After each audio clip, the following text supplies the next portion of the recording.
de la resistencia. Es una buena señal que los gobernadores peronistas hayan empezado a unirse, a tratar de ver cómo presionan de conjunto y empezar a tratar de bosquejar una alternativa de programa, una alternativa de cómo salimos de este infierno de recesión, de alguna manera sin fin, a la cual nos está sometiendo el gobierno, ¿no? Muy bien, Gustavo. Bueno, clarísimo todo. Te agradecemos, te dejamos descansar el resto de la jornada y nos vamos con estos ejes que planteaste. Vamos a continuar hoy entonces el abordaje de la línea del programa, ¿sí? Muy bien, que tengan un buen programa. Y Gracias, bueno, si Gracias. no los abrazo. veo, muy feliz Navidad. Feliz Navidad. Muchas Hemos gracias. conversado con nuestro compañero Gustavo Vera, desde un merecidísimo descanso, pero que bueno, nos ha dejado los ejes principales para abordar, ¿no?, las temáticas políticas y sociales de esta semana, Facu. Sí, tal vez hay dos ejes o dos cuestiones que no se venían dando y que probablemente caractericen los próximos meses, las próximas semanas. Y bueno, primero es por parte del Ejecutivo, digamos, del oficialismo, de patear al menos la reforma laboral y otras leyes que veían con necesidad de sacar ya en estos últimos días, inclusive en las extraordinarias, para el mes de febrero, después de el paro y de la movilización de la CGT, de la CTA y de los movimientos sociales y políticos la semana pasada. Eso por un lado, y por el otro lado, del lado de la oposición, este primer intento de agrupamiento de gobernadores peronistas, de, digamos, al menos primereando un poco ahí, o coordinando el movimiento por Axel Kicillof, que fue, ya pasó mucho tiempo y va todo muy rápido, a demasiada información y demasiados acontecimientos, pero fue el gobernador que ganó, digamos, sus elecciones provinciales por una diferencia de 14 puntos, así que me parece que dentro de la agenda que mencionaba Gustavo y que venimos trabajando todos los lunes, están estas dos cuestiones como diferentes, ¿no? Como situaciones que tal vez pueden generar romper un poco esa inercia en la que veníamos, que el gobierno todo el tiempo venía imponiendo la agenda y del otro lado se estaba a la defensiva. El hecho de que se hayan pateado, reprogramado tratamientos de leyes que el gobierno pensaba sacar en diciembre para el mes de febrero por un lado y este primer intento de reagrupamiento de gobiernos peronistas por el otro. Totalmente. Además también hay algo importante, que es que el gobierno obviamente intenta avanzar a veces por sobre sus propias posibilidades, pero genera la supuesta, el autopercibimiento de que la tiene atada y de que puede avanzar con todo, y lo hace básicamente también para desmoralizar al resto del pueblo y para que pensemos que no hay nada por hacer, ¿no? Y sinceramente que esta semana, producto, como bien decía Gustavo, ¿no?, de que pretendieron hacer más de lo que podían, bueno, tuvieron algunos traspiés. Me parece que es la oportunidad también para que desde nuestro pueblo, desde todos los ámbitos, podamos recobrar fuerza y entender que hasta que no estemos muertos estamos vivos y que mientras demos pelea ellos todavía no ganaron, ¿no? Y en este sentido, vamos a abordar ahora parte de los temas que planteó Gustavo como eje editorial, que tiene que ver, por un lado, obviamente en el contexto de una lucha que viene creciendo en la provincia de Mendoza a partir de la autorización de la DPI medio trucha de la minera San Jorge y las sucesivas puebladas y las próximas actividades que va a haber en defensa del agua pura. Y en el medio de esto ha habido dictamen en la Comisión de Minería y Ambiente para modificar la ley de protección de glaciares. Obviamente es un pedido del gobierno y de todos los actores, tanto provinciales como nacionales, de todos los colores políticos, en este consenso extractivista en el que nos están haciendo parir. Pero bueno, obviamente el discurso de quienes votaron este dictamen es... plantean que esto es para ajustar las cosas, pero ha habido voces en contra, digamos, que han planteado serias preocupaciones, como la de abogados ambientalistas, y estamos en línea con el compañero Enrique Quique Viale, justamente de la Asociación de Abogados Ambientalistas, y que fue disertante en el Congreso en defensa de la ley vigente. Quique, ¿cómo estás? ¿Qué tal? ¿Cómo anda? Muy buenas tardes ya. Buenas tardes, Buenas tardes. bienvenido, Quique. Bueno, podemos ponernos al tanto, digamos, Quique, de qué significa este dictamen, a dónde apunta y cuáles son las prevenciones que se han planteado desde el ambientalismo. Bueno, es una de las cosas más peligrosas de los últimos tiempos, ¿no? Ataca la médula de uno de los proyectos, de una de las leyes más importantes, columna vertebral de la protección ambiental en nuestro país, que es la Ley de Protección de los Glaciares y el Ambiente Periglaciar, ¿no? Una ley que protege estos cuerpos de hielo que son donde nacen gran parte de los ríos que van abasteciendo y dando vida y trabajo a medida que van surcando nuestro territorio. Tenemos que saber eso. Estas son, algunos le dicen las fábricas de agua. Son, salgamos, ¿no?, de la mirada del AMBA, donde tenemos el Río de la Plata, la Cuenca del Plata, y creemos que el agua sobra. En gran parte de nuestro país, diría la mayor parte de nuestro país, es árido, semiárido, y hay millones de personas y ecosistemas que se nutren de estos ríos. Bueno, lo que se está avanzando es sobre esta ley para desproteger los glaciares y el ambiente periglaciar y permitir que la gran minería, sobre todo, pueda destruirlos para sacar los minerales que están abajo, ¿no? Esto, por supuesto, encendió todas las alarmas. Es un viejo anhelo del lobby minero. El lobby minero es uno de los lobbies más poderosos del planeta, ¿no? Muy poderoso, con mucho dinero y con una situación y con mucho influencia política, ¿no?, en distintos lados, y ahora lograron que un gobierno nacional como el de Milei ponga este tema en las extraordinarias, y que poco se habla, porque sí se está hablando de la reforma laboral, pero esto está pasando por abajo, ¿no? Totalmente. Como por abajo de la alfombra. Sí, sí. Y bueno, finalmente el proyecto siguió la suerte de la reforma laboral, es decir, tuvo un dictamen ajustadísimo, pero lo tiene al fin, y bueno, y supuestamente pasó para tratarse en febrero la media sanción en Senado y después en diputado. Es decir, estamos en las vísperas de entregar una de las cosas más preciadas, que es el agua, ¿no? Es tan elemental que es difícil explicarlo. Tal cual. Ahora, Quique, ¿cuáles son las modificaciones concretas? Porque este dictamen, entiendo, modifica la ley vigente, ¿verdad? Claro, claro. Le da potestad a las provincias para tomar decisiones, reduce el área protegida. ¿Cuáles son los principales factores que cambia? Esas son, ¿no? La ley actual tiene una protección automática de los glaciares y el ambiente periglaciar. Dice, no se puede realizar, está prohibido hacer minería y actividad hidrocarburífera en estos cuerpos de hielo, en estos ecosistemas. Lo que hace con la modificación es relativizar eso y entregarle a una autoridad administrativa, no sabemos de qué nivel, porque no hay, sin ninguna especificación técnica, las provincias podrán individualmente y arbitrariamente, además, y absolutamente de forma discrecional, decir que un glaciar no les interesa y que puede ser entregado a la gran minería. Una locura, ¿no? Porque abre la puerta a la destrucción de estos ecosistemas. Totalmente. Eso es fundamental, ¿no? Si le reduce totalmente el área protegida, y no es que le da la potestad a las provincias, es mucho peor que eso, ¿no?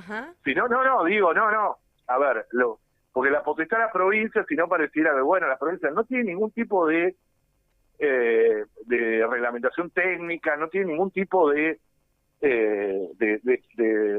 requisitos para que una provincia, solo lo que ellos llaman relevancia hídrica, que no sabemos qué quiere decir, nadie sabe bien qué quiere decir, y por eso digo, Gabre, no dice ni siquiera qué autoridad, podrá ser un subsecretario que firme un decreto provincial y entregue un glaciar a una minera. Es una locura. Es una locura total. Pero además rompe la unidad del Inventario Nacional de Glaciares, que y está en concordancia con el gobierno anticiencia que tenemos. Actualmente el Inventario Nacional lo hace un instituto muy prestigioso, nacional, que depende del CONICET, que es el IANIGLA, y lo hace por especificaciones científicas, técnicas y por lo que dice la ley. Y ahí es donde establece, este es un glaciar, este es un ambiente periglaciar, y como tal, o sea, eso no lo dice IANIGLA, pero la ley lo prohíbe. Lo que hacen es destruir, o sea, el IANIGLA será casi consultivo. Incluso hay un artículo que es realmente un disparate, que dice que la provincia le informará al IANIGLA que el glaciar no será parte del inventario. Una locura. Muy peligroso. Realmente muy peligroso. Te quiero hacer dos preguntas más, que sé que tenés poco tiempo. En relación puntualmente a la ley de glaciares, la discusión en el Congreso, ¿ya hay previstas acciones futuras? ¿Hay convocatorias a las que las organizaciones y miembros de nuestra sociedad se puedan sumar. ¿Cómo viene el tema desde abajo, no? Sí, claro, hay en todo el país en realidad. Mendoza se está movilizando, no solo por la ley de sobre eso también, sí. Sí, sobre bueno, el avance minero que están teniendo también, muy intempestivo, arbitrario, etcétera. Pero hoy a las 5 de la tarde, por ejemplo, vamos a hacer una actividad de artivismo, es decir, mezclar el arte con el activismo, frente al Congreso. Así que ahí pueden venir 17 y vamos horas a seguir, Congreso. vamos a seguir. Sí, el gran desafío es que la sociedad sepa lo que está pasando, porque la sociedad no lo sabe. Y ese es el gran desafío que tenemos. Totalmente, hacer un poco de esclarecimiento. Sí, ese es un gran desafío. ¿Y cómo viste brevemente, Quique, esta pueblada y esta lucha que está habiendo en Mendoza? Sé que estuviste por allí y entiendo que mañana hay una convocatoria a Casa de Gobierno. ¿Cómo viene esa situación? Bueno, es genial, ¿no? El pueblo mendocino tiene una relación con el agua única, muy difícil de entender, y tiene que ver con que solo el 4% de su territorio es irrigable, es decir, tiene agua. Es un gran desierto, entonces cada litro cuenta, cada litro tiene un destino, ¿no? Cada litro de agua. La habilitación de la megaminería significa poner en peligro eso, ¿no? Nada más y nada menos que el agua. Y el pueblo se moviliza y se movilizan los pueblos, las distintas ciudades, ¿no? Las distintas regiones, el Valle de Uco es impresionante, General Alvear también, es decir, hay distintas ciudades y bueno, y obviamente la ciudad capital. Así que se espera mañana algo masivo, ¿no? Como fue también las últimas veces. Siempre en Mendoza hay una gran movilización por el agua, ¿no? Hay una relación que es única. ¿Cómo estás, Enrique? Facundo te habla. Te hago la última consulta, porque vos comentabas al inicio de la nota que este dictamen salió con un apoyo ahí al límite, pero efectivamente salió. Preguntarte cómo viene el apoyo de los diferentes bloques, si es transversal, si fue una iniciativa del oficialismo apoyada solamente sobre sus aliados, un poco cómo viene ese panorama en el poroteo, porque en definitiva también hay que ejercer alguna presión sobre los legisladores. Pero por supuesto. No, a ver, es un proyecto del Ejecutivo que habilita además expresamente en su tratamiento en las sesiones extraordinarias. Claro. El problema que tenemos en el 2025, a diferencia del 2010 cuando se sancionó esta ley, que nos falta esa gente que estaba en esa época. Estaba Pino Solana, estaba Bonazo, estaba Filmus, es decir, toda gente que se puso al hombro la defensa de esto y que ahora pareciera que no hay, ni siquiera en la oposición, ¿no? Y que a nosotros nos sorprende, más allá de si votan, de qué manera votan, no pareciera nadie estar escandalizado con esto, ¿no? Parecía en otras épocas. Hay como un consenso extractivista. Hay un consenso extractivista, sí, y también hay como una tibieza que no concuerda con el avance que están haciendo con este proyecto, ¿no? Y eso la verdad que es preocupante. Tienen votos del peronismo, o sea, de las provincias cordilleranas, y eso también, ¿no? Tendría que hacernos reflexionar. Tal cual. Que sí, un poco, no, porque si no nos llaman a que lo votemos como oposición y después votan estos proyectos. Claro. Realmente es una estafa electoral. Totalmente. Muy bien, Quique, quedó clarísimo y además quedó clarísima la gravedad de lo que estamos discutiendo, así que siempre es bueno utilizar todos los espacios pequeños, medianos, grandes para poder difundir y esclarecer, como vos bien decías, que nuestro pueblo sepa exactamente lo que se está discutiendo. Convocamos a todos los que estén por Capital hoy, 17 horas al Congreso, a dar mayor visibilidad y a estar atentos y como siempre nuestras redes y programa a disposición para difundir. Muchas gracias, les mando un gran abrazo y como siempre, ustedes al pie del cañón. Gracias, Quique, un abrazo. Hemos conversado con el compañero Enrique Quique Viale, abogado ambientalista, alrededor de la gravedad de la destrucción de la ley de glaciares. Vamos a hacer una pequeña tanda y seguimos.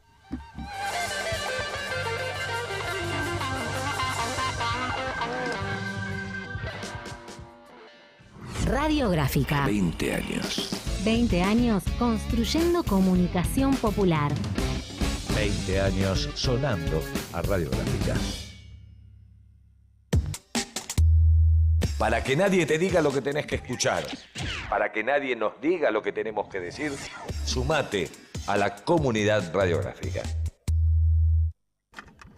Desde 2005, recuperando el aire.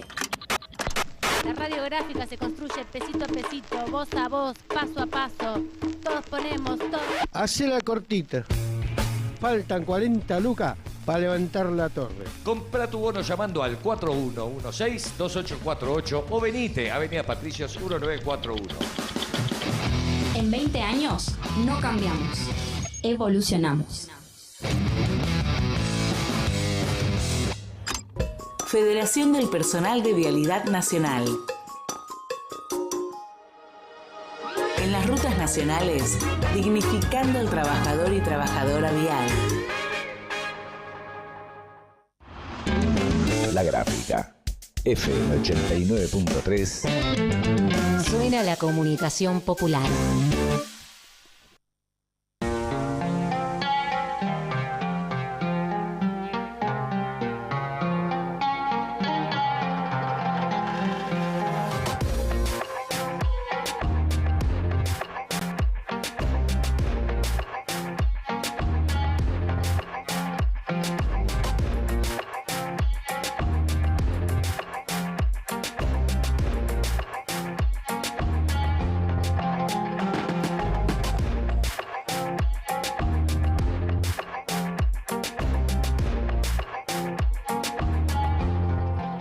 Muy bien, continuamos en Laudatistas, episodio 30.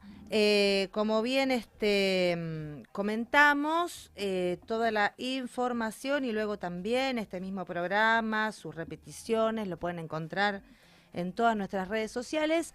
Vamos a hablar en un ratito con un dirigente de la CGT alrededor de otro de los temas que hoy estuvieron puestos desde el eje editorial de Gustavo, pero antes, Facu, terminando el año, hemos hecho una primer incursión con el libro de Gustavo, La amistad no se negocia, en varios lugares del país. Queríamos hacer un balance al respecto, ¿verdad? Sí, un breve balance. Hace ya algunos meses venimos hablando desde este programa y en general en las redes sociales de la Alameda, de La amistad no se negocia. Este libro que bueno, como justamente el propio autor, Gustavo, lo cuenta, nació como un proceso de duelo de este vínculo personal, por un lado, que Gustavo tenía con el Papa Francisco, y obviamente también haciendo mención al vínculo institucional, político que tenía Francisco con la Alameda. Llevamos ya realizadas 10 presentaciones, fieles, digamos, un poco a la lógica de la Alameda, que también esto es tomado, digamos, de Francisco. Iniciamos en la periferia, estuvimos en una primera presentación, estuvimos en las en las localidades de Pichanal, Hipólito Yrigoyen y Orán, ahí en la provincia de Salta, también en Salta Capital. Continuamos en Jujuy, seguimos a los últimos días por la provincia de Catamarca, Santiago del Estero y Tucumán, y finalmente hicimos la primera presentación en Morón, en el conurbano bonaerense, y finalmente la semana pasada en la ciudad de Buenos Aires, ¿no? Y siempre decimos que la idea de este libro tiene dos grandes objetivos. Por un lado, trabajar el legado de Francisco. Nosotros desde la Alameda siempre contamos, pero particularmente este año y frente al escenario de complejidad que tenemos por el gobierno de Milei y por todo lo que venimos contando desde este programa, entendemos que el legado de Francisco es, digamos, un puntapié para reorganizar lo que nosotros llamamos del cual nos sentimos partes, ese campo popular, nacional, amplio, democrático. Así que por un lado tiene ese objetivo, y por otro lado también honrar la memoria y el legado de Francisco. Y hacerlo desde un punto de vista profundo, es decir, profundizar en los ejes del papado de Francisco. Obviamente los grandes medios, esto siempre lo decimos, intentaron primero deformar y después tapar cada una de las acciones, las homilías, inclusive de los documentos de Francisco, así que humildemente este libro viene a ser una excusa para reunirnos, con compañeros, compañeras, y tener, digamos, este primer acercamiento a lo que fue el magisterio de Francisco. Y lo empezamos haciendo recorriendo estas primeras provincias. Contamos en cada una de las presentaciones, inclusive lo remarcábamos en la Alameda, en la presentación del jueves pasado, que la idea de este libro no tiene un fin comercial, no tiene un fin económico, muy lejos de ese objetivo. Es un libro que es muy barato, está apenas 20.000 pesos, siempre lo comentamos, y la mitad sirve para seguir haciendo la reimpresión. De hecho ya estamos en una segunda reimpresión, y por otro lado el otro monto que queda de esa suma de cada uno de los libros vendidos es para financiar cada uno de los viajes. Y acá viene la otra cuestión, ¿no? Esto de cómo enhebrar, cómo hacer una costura fina entre los diferentes grupos, organizaciones, militantes, vecinos, vecinas, que se sienten convocados por Francisco, incluso más allá de la cuestión obviamente religiosa. Y la idea entonces es que este libro nos hemos puesto como objetivo que tenga una presentación al menos en cada una de las provincias. En algunas provincias, como fue el caso de Salta, hicimos varias localidades a llegar a la ciudad capital, pero la idea es que desde Formosa a Tierra del Fuego, al menos cada una de las provincias tenga al menos una presentación.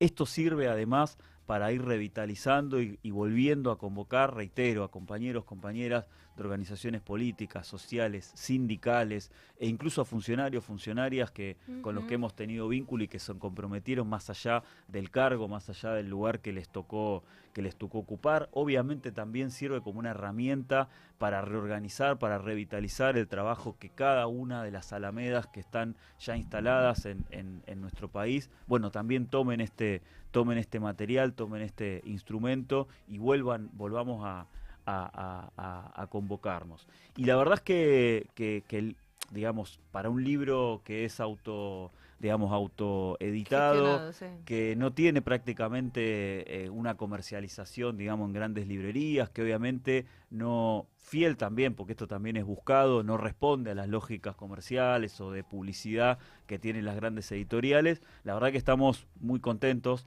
en la Alameda de este primer resultado, de esta segunda reimpresión, de que pese a ser un libro autoeditado y de una tirada bastante baja, al menos en una primera edición, tuvo, digamos, repercusión en diarios importantes como Perfil, algunos muy importantes de provincia, como El Tribuno, como La Gaceta, como Skew, que tal vez acá en la ciudad de Buenos Aires no son tan conocidos, pero que, por ejemplo, marcan agenda en Catamarca, en Santiago del Estero y en Tucumán. Hubo también una muy buena nota de casi una hora en Radio Splendid, ahí contando no solamente lo que decía el libro, sino también las consecuencias o el efecto que tuvo el vínculo de Francisco con Gustavo en particular, que era obviamente una relación de tinte personal, y después político con la Alameda. Así que bueno, seguimos sugiriendo, recomendando que se compre el libro, que está a un precio muy bajo, que obviamente se buscó todo el tiempo ocultar, si se quiere, a su autor,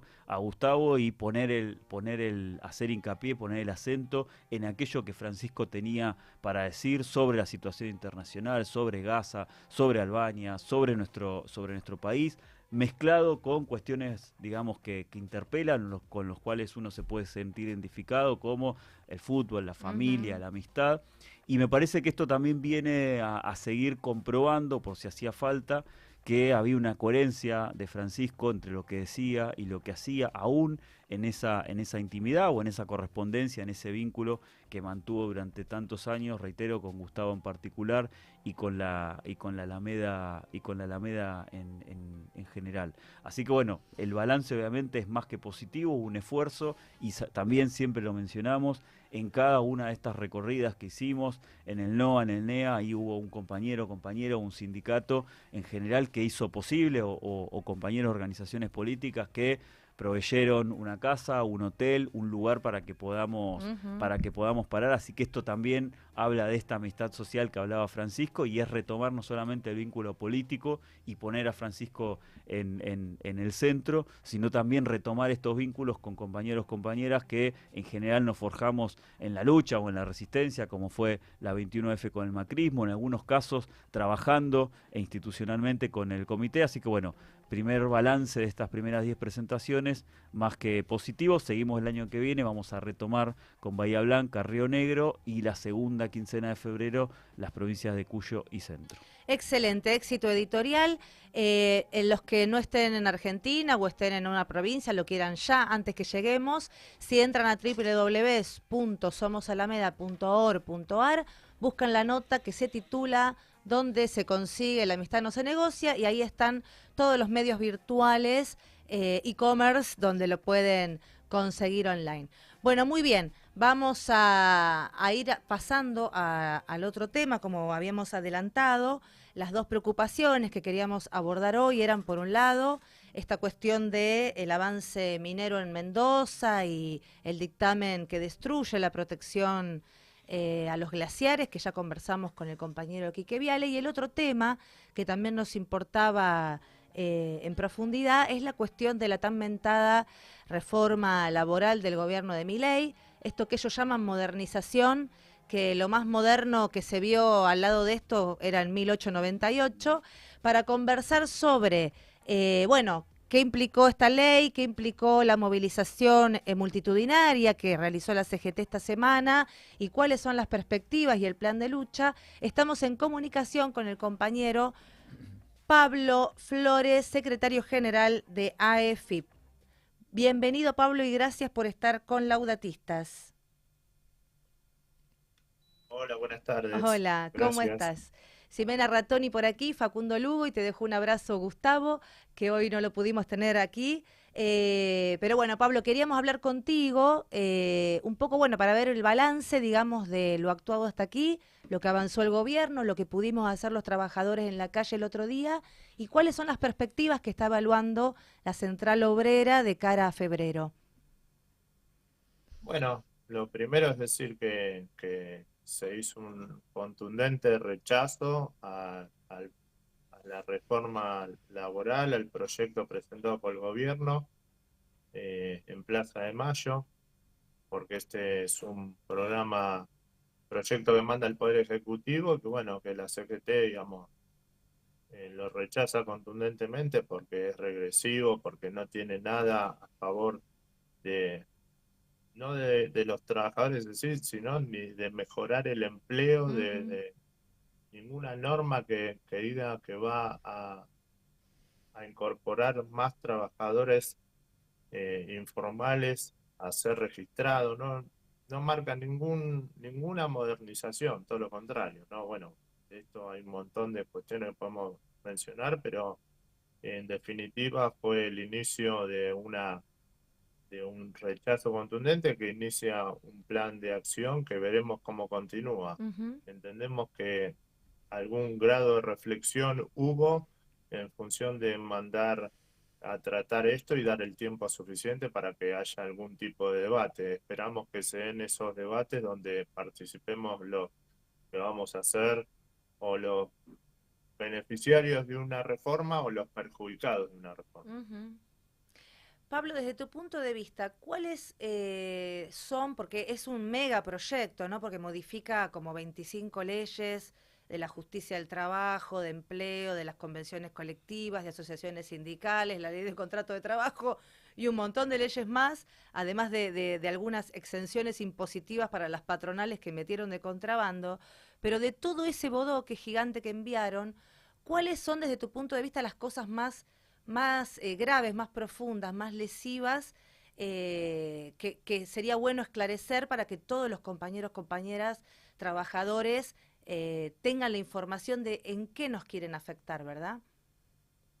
Sí, al margen de un montón de derechos individuales que recortan y que perjudican de los trabajadores, me parece que hay un concepto que tenemos que ver, es que limita y debilita profundamente la negociación colectiva, el derecho de huelga y las organizaciones, ¿no? Que esto es cómo los trabajadores construimos nuestra fortaleza para mantener un pie de igualdad con los empleadores o con el capital, ¿no? Conceptualmente, ¿no? El trabajador individualmente es la parte más débil y en todos los aspectos la reforma tiene un profundo sesgo en contra del trabajador y pro empresarial. Por eso lo que vemos es que debilita los convenios colectivos, a las organizaciones, debilita el derecho a huelgas, a ejercer la huelga, ¿no? Y en definitiva también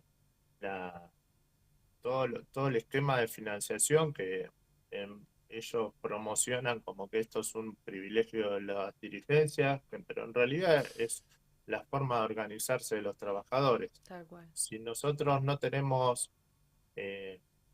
la organización para llevar adelante la huelga, y la huelga no tiene forma de resolverse en los convenios colectivos, bueno, este es un trípode, llamémoslo así, de cómo resolver, cómo organizarse y cómo mantener un equilibrio en las relaciones laborales. Todo esto está siendo perjudicado conceptualmente con un montón de leyes, desde la ultraactividad a debilitar también el derecho de huelga con un montón de cuestiones, de actividades esenciales que están disfrazadas de esenciales, ¿no? Para limitar el derecho de huelga, y bueno, y atacando profundamente los convenios colectivos, que es donde uno puede plasmar las condiciones para que realmente poder salir de las cuestiones conflictivas y llevar a ese equilibrio donde los trabajadores tenemos condiciones de salario y de trabajo para poder llevar las actividades adelante.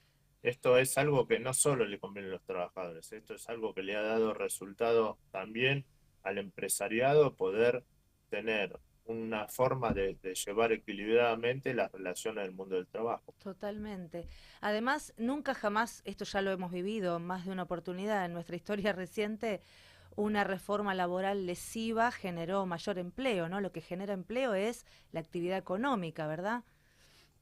Sí, de fondo acá hay una discusión que tiene que ver con un modelo económico, y de hecho lo que vemos que aparte el proyecto tiene un montón, como vos mencionabas, un montón de otras normas que no tienen nada que ver con el mundo del trabajo, ¿no? Sí los termina afectando, pero no generarían nada por sí mismos para mejorar las condiciones laborales en la Argentina. Como estas cuestiones donde hacen aparecer que el Fondo de Asistencia Laboral, este famoso FAL, donde desfinancia el sistema de seguridad social, ¿no?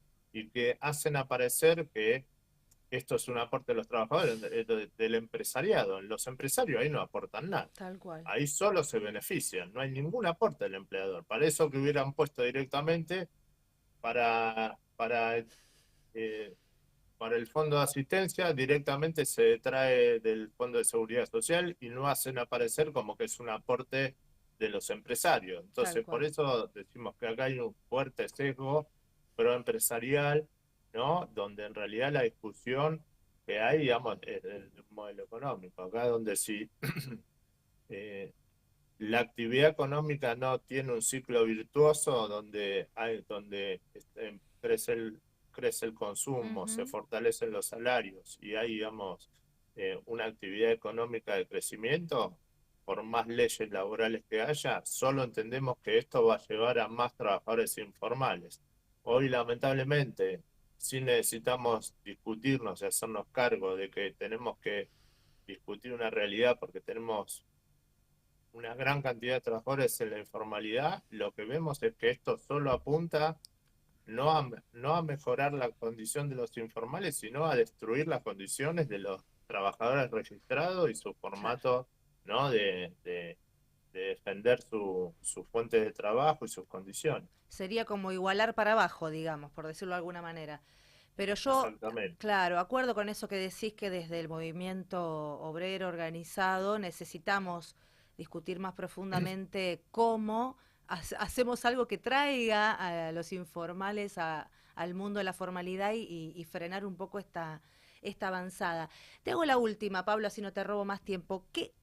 Bueno, hemos estado obviamente en Plaza de Mayo el otro día, una multitudinaria movilización también, bastante contundente en relación al rechazo de esta discusión, que tiene tantas aristas que una más perversa que la otra. Esto del FAL, ya el solo nombre, viste que hay dos nombres, FAL y rifle, parece que a propósito los ponen, que es básicamente que los jubilados paguen los despidos, para decirlo lisa y llanamente, a ese nivel de perversidad. Muy provocativo el nombre. Una provocación desde el nombre hasta el contenido. Pero ahí los compañeros que tomaron la palabra en el acto en Plaza de Mayo, obviamente dejaron planteado que parte del plan de lucha, si fuera necesario, sería hasta llegar al paro general, ¿no?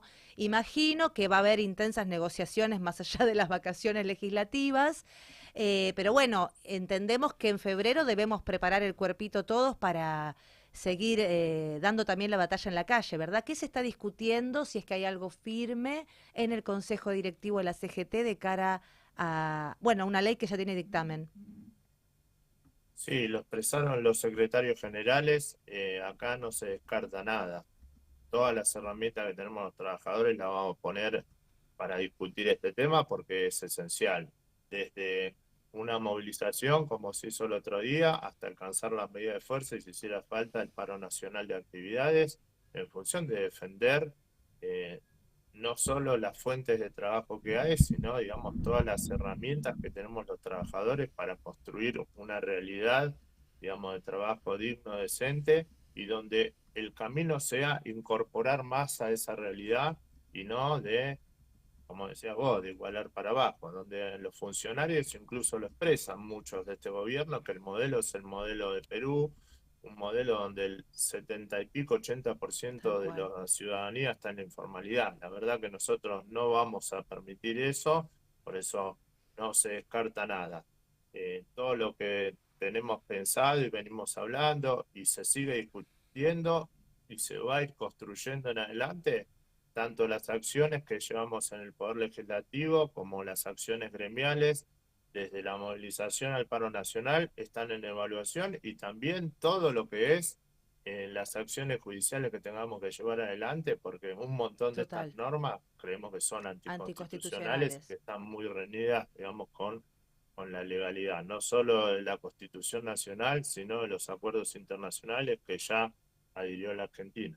Excelente, Pablo, muy, muy claro. Te agradecemos muchísimo estos minutos con Laudatistas. Es muy importante para nosotros poder generar pequeños espacios que también ayuden a esclarecer a nuestros compañeros, ¿no? Porque te tiran tantas cosas desde el gobierno permanentemente y a veces te mareas, ¿no? Hay 25.000 leyes en discusión al mismo tiempo y es importante que los trabajadores sepan lo que se está discutiendo y también sepan que las organizaciones obreras estamos en pie de lucha contra esto. Te agradecemos muchísimo.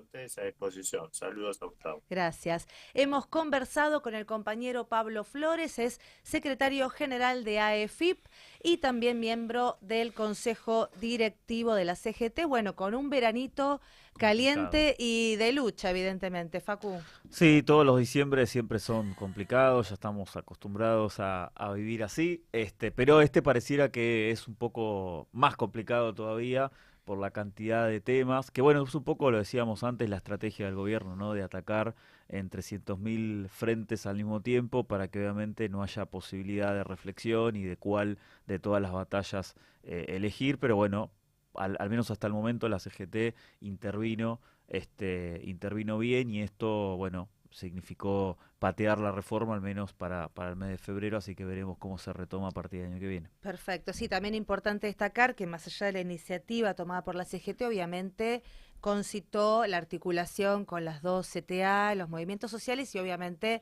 los espacios políticos y las organizaciones libres del pueblo que nos manifestamos y estamos en contra de este adefesio jurídico que pretende legalizar la esclavitud de los trabajadores. Nos quedan unos 5 minutitos que los vamos, bueno, la verdad que intenso el programa de hoy, creo que abordamos 2 de los temas que están en la agenda de los intereses más profundos de nuestro pueblo y que van a continuar, insisto, independientemente de las vacaciones legislativas, entre comillas, y por más que el 31 de diciembre cierren la actividad de extraordinarias y muchos proyectos quizá ni lleguen a tratarse, a lo sumo tengan dictamen, nos tenemos que preparar para juntar fuercita, esclarecernos, hacer mucha docencia, mucha difusión y mucha organización, porque en febrero, en los temas por lo menos nacionales, generales, como los 2 que hemos visto hoy, bueno, nos va a encontrar en jornadas de lucha en la calle ya con los proyectos de ley en el recinto y por supuesto vamos a seguir atentamente todo el mes de enero y todas las próximas semanas cómo continúa el conflicto en Mendoza, que creo que hoy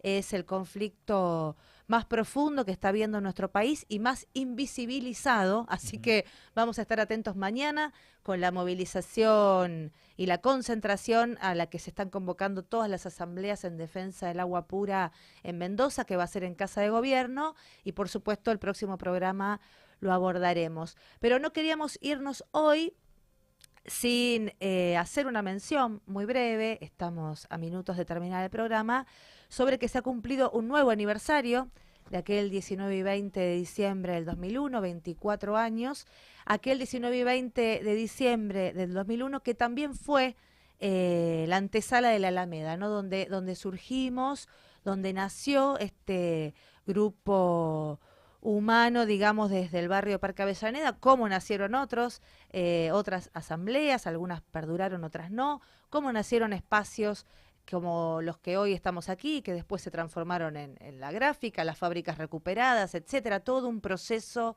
de lucha que parió nuestro pueblo.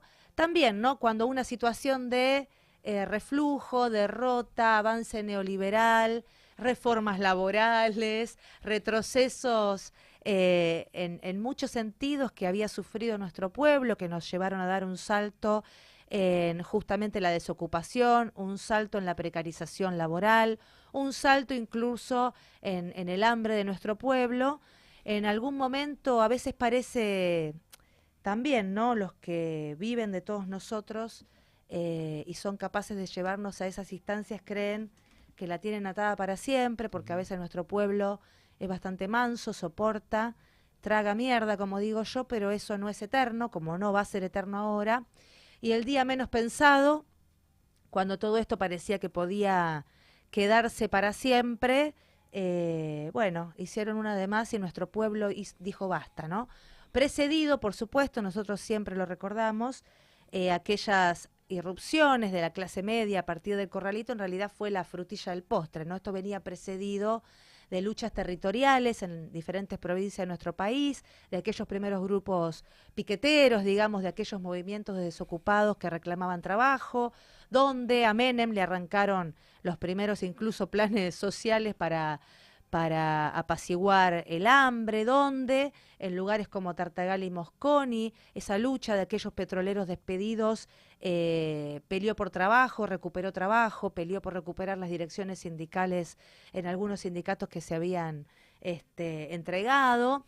Bueno, todo eso fue la antesala de lo que después, naturalmente, todas las poblaciones citadinas tomamos como método, ¿no? Que fue el método asambleario. Uh-huh. Bueno, de ese método asambleario, en el caso nuestro, en Capital Federal, en Parque Avellaneda, en un barrio del sudoeste de la capital, en un barrio trabajador pobre, en un barrio en aquel momento con muchos migrantes bolivianos y con toda la realidad que después nos chocamos, esa asamblea, surgida de esa pelea, dio paso a las primeras ollas populares, dio paso luego al comedor comunitario y dio paso a la recuperación del espacio hoy constituido en Alameda con toda la lucha que ya conocemos. Así que nosotros nunca jamás nos vamos a olvidar de nuestros orígenes y por eso empalmamos tanto con el legado de Francisco.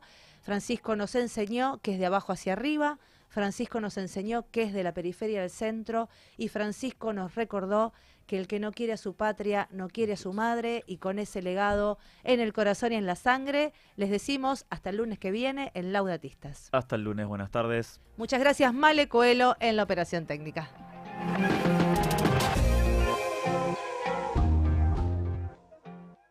Radiográfica. 20 años. 20 años en movimiento. 20 años sonando.